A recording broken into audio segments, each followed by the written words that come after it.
Merci de nous rejoindre sur la télévision Futur Média. Bienvenue dans cet entretien spécial dans le cadre de la préparation du grand panel citoyen. Vous le savez, il s'agit d'un grand rendez-vous qui aura lieu les 17 et 18 mars prochains au King Fahd Palace.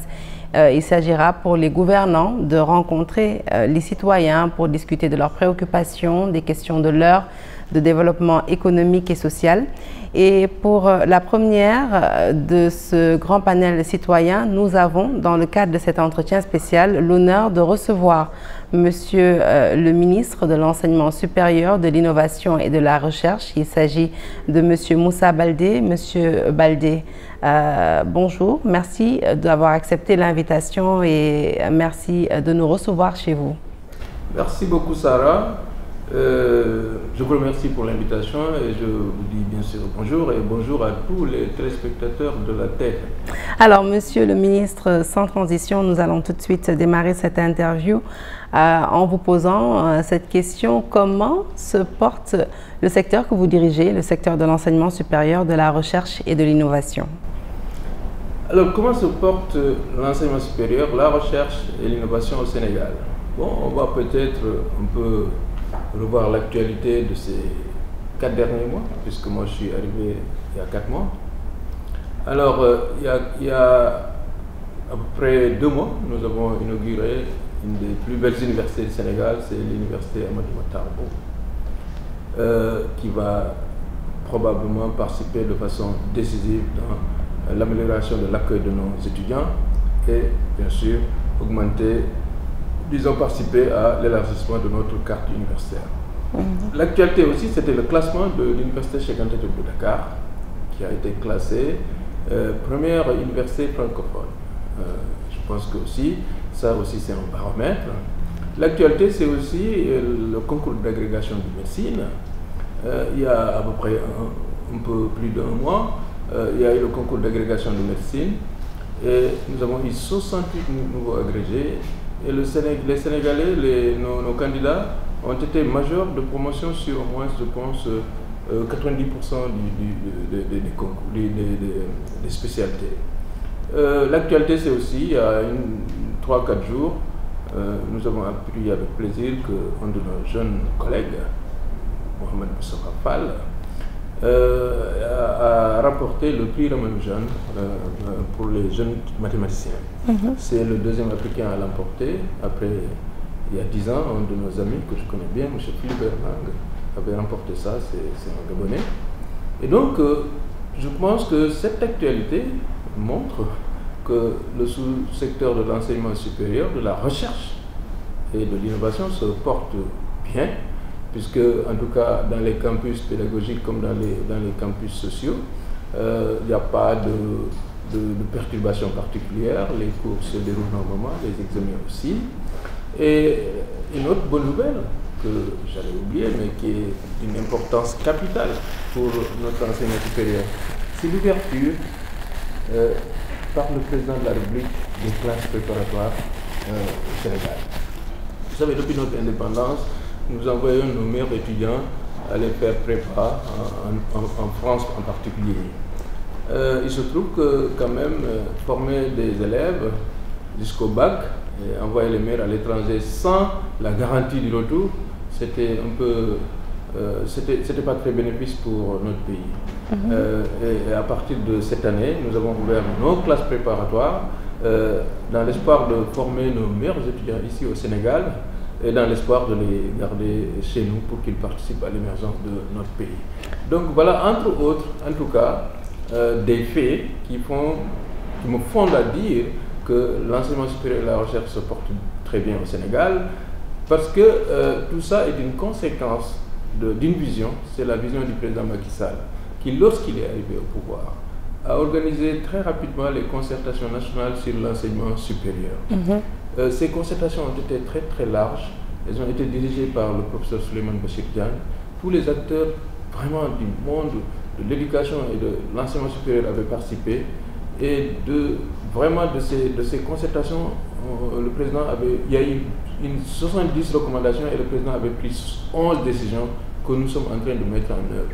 Parce que le président a toujours dit que le plan Sénégal émergent doit être porté par un enseignement supérieur de qualité pour qu'on ait un capital humain qui doit pouvoir bien sûr porter le développement du Sénégal. Alors, les réalisations et les décisions du chef de l'État dans votre secteur, on va en parler largement dans cette interview. Je voudrais juste qu'on s'arrête un peu sur le terme innovation. On parle beaucoup d'enseignement supérieur, enfin on comprend ce qu'on veut dire par ce terme, enseignement supérieur, recherche également. On parle moins d'innovation. Qu'est-ce que c'est l'innovation ou quelle est la part qu'elle occupe en tout cas dans votre ministère? Ça c'est une très bonne question. Vous savez, de plus en plus, j'étais encore ministre de l'Agriculture et j'étais à Kigali dans le cadre d'un forum sur la Révolution verte. Et il y avait un jeune Sénégalais qui a monté une start-up ici à Dakar et qui l'a présenté et c'était vraiment, ça avait émerveillé beaucoup de gens. Donc l'innovation, c'est aussi ça, c'est-à-dire pousser nos jeunes Sénégalais qui sont dans nos universités, nos jeunes chercheurs, à créer, à mettre en place par exemple soit des start-up, soit à faire en sorte que notre industrie ou notre agriculture progresse. L'innovation, c'est aussi par exemple, on a un programme spatial. On a des jeunes chercheurs.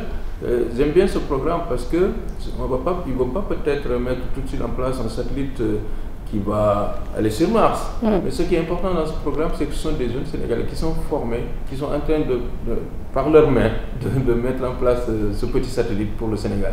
Un satellite de type I1. D'ailleurs, derrière moi, il y a le prototype. Et on pense pouvoir le lancer, en tout cas, d'ici la fin de l'année. Donc l'innovation, c'est tout ça. Et au Sénégal, on a tendance à croire que la recherche et l'innovation, c'est un peu le parent pauvre, alors qu'il y a beaucoup de choses qui se font, peut-être qui ne sont pas très vulgarisées. On va parler de la recherche. Tout à l'heure, vous nous disiez justement que le chef de l'État avait une vision, en tout cas très grande, très rayonnante pour votre secteur. Est-ce que vous pouvez revenir avec nous sur les perspectives inscrites dans le programme du chef de l'État par rapport à ce secteur que vous dirigez? Oui, c'est avec plaisir parce que, vous savez, comme j'ai dit, l'axe 2 du plan Sénégal émergent, c'est le capital humain. Pouvoir avoir des ressources humaines capables de porter notre ambition d'émergence. C'est ça la vision du président de la République. Alors, l'état des lieux, c'est quoi? Nous avons nos universités publiques traditionnelles. L'université Cheikh Anta Diop de Dakar d'abord, on connaît un peu son histoire, qui est un legs, parce que l'université Cheikh Anta Diop de Dakar, comme je le rappelle souvent, c'est la 18e université de la France en fait, qu'on nous a rétrocédé qu'en 1970, donc 10 ans après l'indépendance. Donc, elle a son histoire, elle a son passé. Ensuite, peut-être la première université que nous avons créée, c'est l'université Gaston Berger de Saint-Louis. Pendant longtemps, on a eu que ces deux universités. Et l'université Gaston Berger de Saint-Louis était restée presque dans un modèle d'école, c'est-à-dire une université qui accueillait parmi un peu les meilleurs bacheliers du Sénégal, qui étaient tous logés, etc. Et il se trouve qu'au Sénégal, nous avons fait beaucoup de progrès au niveau de la scolarisation de nos enfants à l'école primaire. Et des collèges, il faut le reconnaître, du temps du magistère du président Abdoulaye Wade, beaucoup de collèges ont été créés, beaucoup de lycées. La conséquence, c'est que notre population estudiantine, par exemple, elle est passée, juste même en 2012, de 30 000 étudiants à 75 000 bacheliers. Par exemple, en 2012, on avait en moyenne 25 000, 30 000 bacheliers. Cette année, on en a eu 75 000 bacheliers. Donc la population estudiantine a beaucoup augmenté et lors des concertations, il était question d'élargir la carte universitaire et de revoir la gouvernance de nos universités. Et donc le président de la République a décidé vraiment de renforcer les capacités de ces universités. Par exemple, l'université de Ziguinchor que j'ai visité récemment, je vais faire le tour des universités bientôt, j'ai commencé par Ziguinchor. On a un programme où il y avait 12 amphis de 150 places qui sont en chantier depuis longtemps, que nous devons finaliser. Et donc, comme je l'ai dit, si on finalise actuellement les chantiers de l'université de Ziguinchor, cette université va prendre une nouvelle dimension. Actuellement, elle accueille 7000 étudiants, mais peut-être qu'elle pourra accueillir beaucoup plus. Ensuite, le président de la République donc, a décidé de renforcer la carte universitaire. Il y avait deux options. Il y a l'option numérique. C'est ce qui a amené la création de l'université numérique Cheikh Hamidou Kane aujourd'hui, qui était connue plutôt sous le nom de l'université virtuelle du Sénégal. Et ce modèle, finalement, vraiment c'était une très bonne vision du président de la République, parce que aujourd'hui plusieurs pays viennent faire le benchmarking au Sénégal pour pouvoir copier ce modèle. C'est un modèle qui permet en tout cas d'accueillir beaucoup d'étudiants, mais qui les fixe dans leur terroir. J'expliquais il n'y a pas longtemps à un de vos confrères que amener 100 000 étudiants à Dakar, c'est bien pour Dakar, mais c'est difficile pour les étudiants. D'abord, 100 000 étudiants pour se loger, pour se nourrir, c'est difficile, pour se loger en tout cas. Même si Dakar c'est une grande capitale, 100 000 étudiants c'est pas rien. L'université virtuelle permet par exemple aux étudiants de rester dans leur terroir. Il y en a 2000 par exemple à Kolda qui sont rattachés à l'espace numérique ouvert de Kolda. Il y a d'autres espaces numériques ouverts et l'idée c'est d'avoir dans chaque département du Sénégal un espace numérique ouvert. Toutes nos universités classiques là vont s'adapter au modèle de l'université numérique. Donc c'est un modèle qui marche, qui a un bon taux de réussite, un bon taux de sortie, et il est heureux de voir que les gens qui sortent de cette université, ils réussissent les concours des plus grandes écoles sénégalaises, l'ENA, l'école politique, etc. Donc pour terminer sur la question, la vision du président c'était élargir la carte universitaire, renforcer les moyens, améliorer les conditions de vie des enseignants, et ça tout le monde reconnaît que le président a fait quelque chose qui est sans précédent. D'abord, il a rendu la dignité aux retraités des universités qui, à cause d'une loi qui était un peu unique, ne percevaient presque pas le quart de leur salaire quand ils allaient à la retraite. Vous savez, au Sénégal, l'année dernière, on a payé 80 milliards de bourses. Quand je dis ça à mes homologues de la sous-région, ils ont du mal à me croire. Le COUD à Dakar, il subventionne chaque jour pour 64 millions de francs CFA le repas des étudiants. Le COUD, c'est à peu près 18 milliards à la fin de l'année. Donc, le président, il a mobilisé beaucoup de ressources pour l'enseignement supérieur, et c'est ce qui nous font croire que nous allons vers, normalement, un pacte de stabilité. Et aussi, il y a les questions de gouvernance. Alors, c'est bien que vous évoquiez la stabilité, parce que, je veux dire, en tant que représentatrice du 20h, il n'est pas rare de voir de nombreux mouvements d'humeur, malgré tout ce qui a été investi, en tout cas pour une amélioration du système universitaire. Il n'est vraiment pas rare de voir des mouvements d'humeur au sein des universités, l'université Assane Seck de Ziguinchor ou Gaston Berger de Saint-Louis, pour ne citer que cela, avec des étudiants qui réclament de meilleures conditions de vie et d'études sur le campus. Alors, avec tout cet argent qui a été investi et cette vision au profit justement d'un meilleur système universitaire, à quand la fin des tensions dans nos universités? Ça, c'est une question difficile un peu, parce que à quand la fin, ça, c'est difficile de le dire. Mais ce que je dis aux étudiants, je pense que étudier, ça n'a jamais été une sinecure. On a été bien, nous, à l'UCAD. On se révoltait, voilà. Je pense que aussi l'université, c'est inhérent pour les universités d'avoir ces soubresauts. Il y a l'aspect jeunesse, évidemment. Il y a au Sénégal aussi l'ambiance politique qui peut être à l'origine de certains troubles. Mais ce qu'il faut dire, c'est il faut voir ce qui a été fait et comparer, par exemple, avec ce qui se fait ailleurs. Je disais tout à l'heure qu'on a payé pour 80 milliards de bourses. Des pays qui sont quand même plus peuplés que nous dans la sous-région. Je prends l'exemple de la Côte d'Ivoire, qui est censée en tout cas avoir un PIB plus élevé que le nôtre. Ils n'ont payé que 30 milliards de bourses en 2022, là où on a payé 82 milliards. Au Sénégal, c'est l'un des rares pays au monde où le repas d'un étudiant en 1980 est plus cher que le repas d'un étudiant en 2023. Je pense que ça n'existe nulle part ailleurs dans le monde. Maintenant, comme j'ai dit, avec l'augmentation des effectifs, passer de 30 000 à 75 000, la croissance du nombre de bacheliers, elle est difficile à suivre. C'est pour cela que le président d'ailleurs a décidé de la création de 2 nouvelles universités.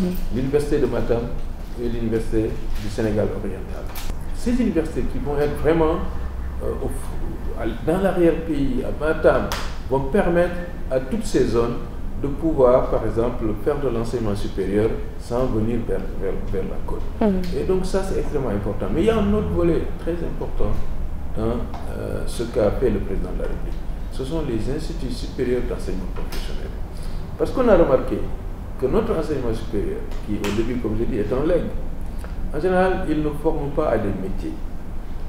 On a des diplômés, beaucoup de diplômés, des masters, des doctorats, mais beaucoup ne sont pas prêts à être employés.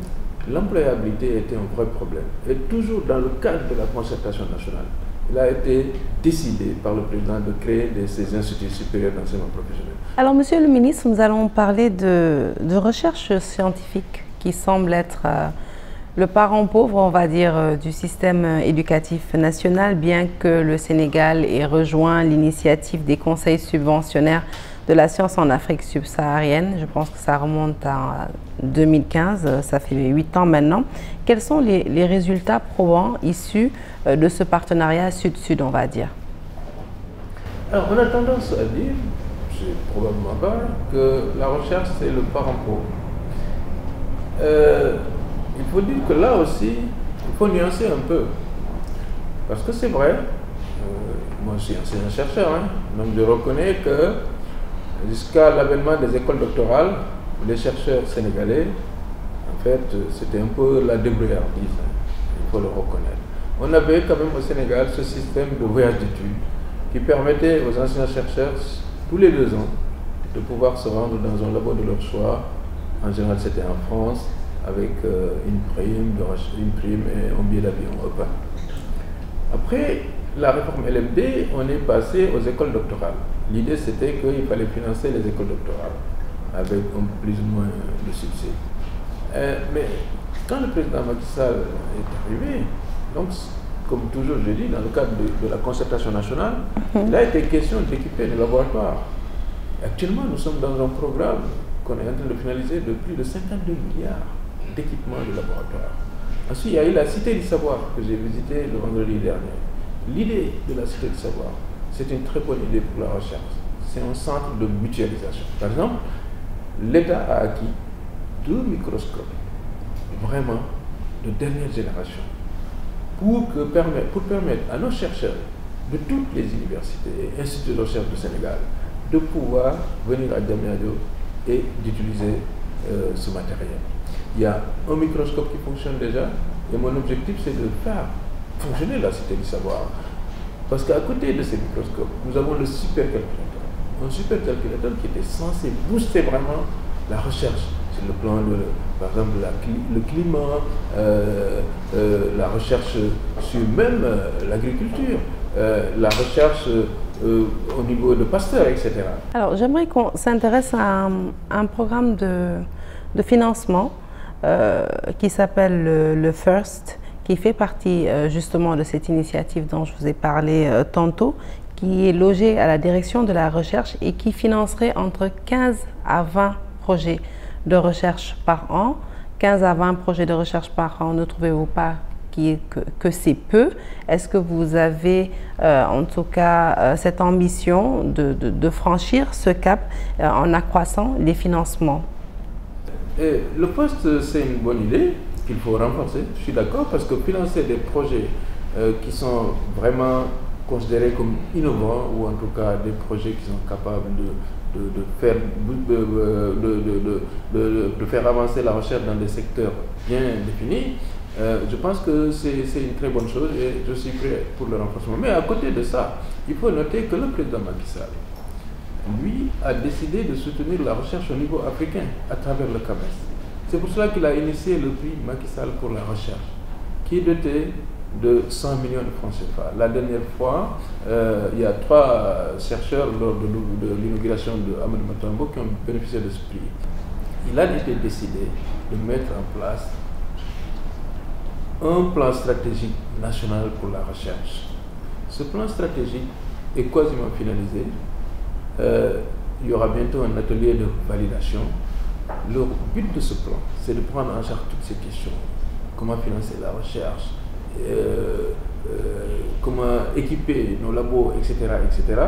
Et ce fonds, en tout cas globalement, ce qu'on pense, c'est que si cette stratégie elle marche, avec un fonds d'amorçage peut-être d'environ 10 milliards, nous pourrons aller capter presque 600 milliards d'argent dans le monde pour financer notre recherche. Parce que la recherche, elle a cet avantage, c'est que si ça marche, ça s'autofinance.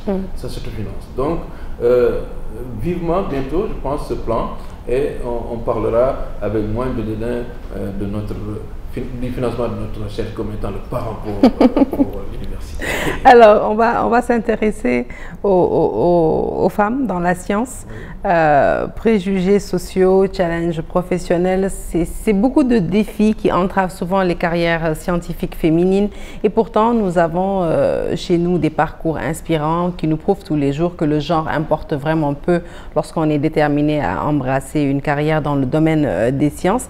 Qu'est-ce que le gouvernement fait pour promouvoir les carrières scientifiques féminines? Je serais d'accord, David, qu'on puisse mettre en place des initiatives qui puissent vraiment booster les carrières féminines. Il y a quand même déjà des organisations comme Miss Mathématiques, etc. Miss Mathématiques, c'est quelque chose qui est censé booster les femmes. Mais je dois recevoir, après notre émission, une de mes anciennes étudiantes qui est prof maintenant à l'université de Bambey et qui a une initiative, c'est l'association des femmes mathématiciennes. Je pense qu'il faudrait que ce soit en physique, en mathématiques et dans tous les domaines, même en lettres, qu'on puisse voir comment faire une discrimination positive et booster les femmes. Mais ça, c'est pas seulement sénégalais. Moi, je me rappelle, une fois j'étais à Paris, il y avait une marche des femmes chercheurs. L'idée, c'était de dire que, bon, dans les manuels scientifiques, en général, les photos pour illustrer, il n'y a que des hommes. Ça avait tendance à dire que voilà, c'est comme si les femmes ne font pas de science. Donc c'est un débat un peu mondial. Alors, je pense que le temps qui nous est imparti est quasiment terminé. Nous allons juste évoquer peut-être une question liée à l'actualité du moment. Nous sommes à un an des élections présidentielles. Si aujourd'hui vous aviez un message à lancer à cette jeunesse sénégalaise à quelques mois de ces joutes électorales très importantes pour notre pays, quel serait ce message, Monsieur le ministre?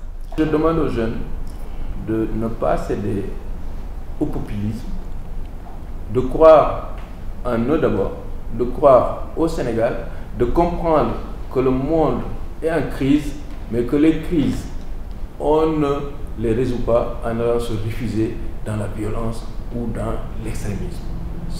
C'est prouvé et ils peuvent eux-mêmes regarder que ceux qui ont essayé ça n'a pas marché. Ils ont dû refaire machine arrière quelques années plus tard avec beaucoup de retard. Alors ces jeunes, justement, vous aurez l'occasion très certainement de les rencontrer les 17 et 18 mars prochains pour échanger avec eux sur les questions qui concernent votre secteur, mais aussi sur les questions de l'heure à travers votre participation au grand panel de citoyens. Qu'est-ce que vous pensez de cette tribune, le grand panel citoyen? Je pense que c'est très bien parce que justement, je pense qu'il y a des fois un problème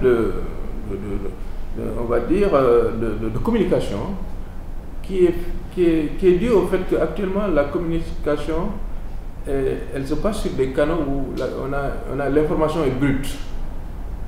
Chacun peut se faire sa petite vidéo sur TikTok, sur quoi que ce soit, pour communiquer et véhiculer des informations qui peuvent être fausses, qui peuvent être en tout cas, c'est pas filtré. L'information est au niveau de tous les réseaux et c'est difficile des fois à décoder. Et du coup, ça brouille, à mon avis, le bon message. Merci beaucoup, Monsieur Baldé. Je rappelle ministre de l'Enseignement supérieur, de la Recherche et de l'Innovation. Je pense que ceux qui nous ont regardés aujourd'hui ne me démentiront pas. On sait qu'on a eu enfin affaire en tout cas à un enseignant-chercheur, puisque l'entretien a ressemblé des fois à un cours magistral, tant la passion y était. En tout cas, merci beaucoup d'avoir accepté d'être l'hôte de cet entretien spécial. À très bientôt pour le grand panel citoyen, où j'espère que vous aurez toute la latitude, en tout cas, de vous adresser aux jeunes sur ces questions qui les concernent. Merci à vous de nous avoir suivis sur la télévision Futurs Médias, et à très vite pour d'autres entretiens spéciaux avec d'autres personnalités.